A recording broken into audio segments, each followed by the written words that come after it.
Pierre Palmade. Il n'est point d'instant plus triste que celui de passer du rire aux larmes.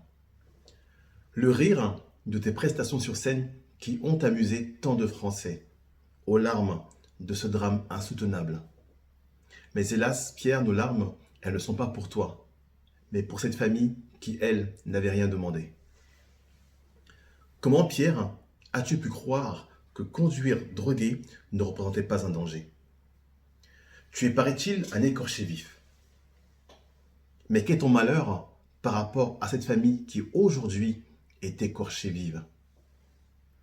Ta vie, tes douleurs t'appartiennent. Tu es libre de te détruire seul dans ton coin si tes démons n'emportent que toi. Tu es libre, Pierre, de pratiquer toutes sortes de choses. De l'amour, du sexe, des relations innombrables.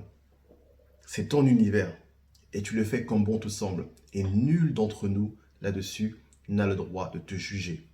Cependant, Pierre, tu dois comprendre que ta liberté s'arrête là où commence celle des autres. Cet autre Pierre est cet enfant, ce bébé dans le ventre de sa mère, qui est déjà au ciel avant même d'avoir connu la terre. Cet autre Pierre est ce père de famille. Ce père de famille qui conduisait sa famille tranquillement, qui accompagnait sa famille sur la route et qui aujourd'hui, suite à cet accident, est plongé dans un coma artificiel pour l'aider à s'en sortir. Je crois, hélas, ce monsieur ne gardera pas que des cicatrices physiques, mais beaucoup de cicatrices à l'âme. Cet autre Pierre est cet enfant de 6 ans.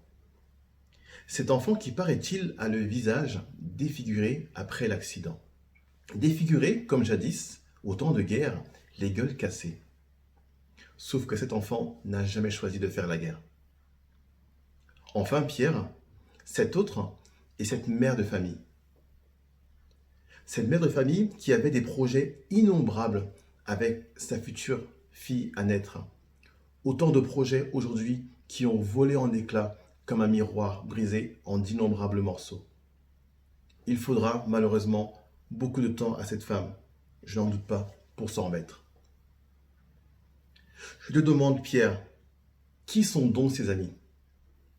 Cet entourage, ces hommes à tes côtés dans la voiture avec toi, qui n'ont même pas eu le courage de te porter secours alors que tu agonisais dans la voiture encastré, ni à toi, ni même aux autres personnes concernées dans l'accident. Mais je parle ici d'hommes, mais en vérité ce sont des lâches. Car un vrai homme, il assume.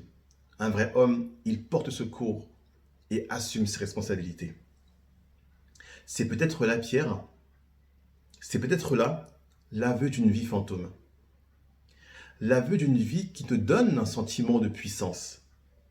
Le sentiment d'être aimé de tous, d'être entouré, alors qu'en vérité, il n'y a que fumée. Et qu'au fond, tu as toujours sans doute été seul dans ce milieu. Je vois ici et là, sur les plateaux télé, tes anciennes conquêtes qui viennent comme autant de vautours sur une proie te livrer au jury populaire. Ils parlent de toi, ils parlent de vos relations, ils parlent de vos échanges. Ils te salissent, bien que pour te salir, tu n'as pas eu besoin d'eux, malheureusement. La vie, Pierre, est telle une allumette qui se consume un peu plus chaque jour, un peu plus à chaque instant. Et chacun d'entre nous doit faire en sorte que cette allumette ne se consume pas trop vite. Et surtout, Pierre, de faire attention à ce que notre flamme à nous ne consume pas celle des autres. J'espère qu'un jour, peut-être, par erreur, te promenant sur YouTube, tu m'entendras. Moi et tous les autres qui parlent de cette histoire. Et j'espère qu'après une vie dissolue, tu pourras retrouver le droit chemin. Et surtout, j'espère que chaque instant tu passes, chaque instant qui passe, tu penses à cette famille qui est dans le chaos par tes erreurs et par tes choix. puisses-tu avoir le courage et la force d'assumer cela tout le long de la vie qu'il te reste à vivre. Merci.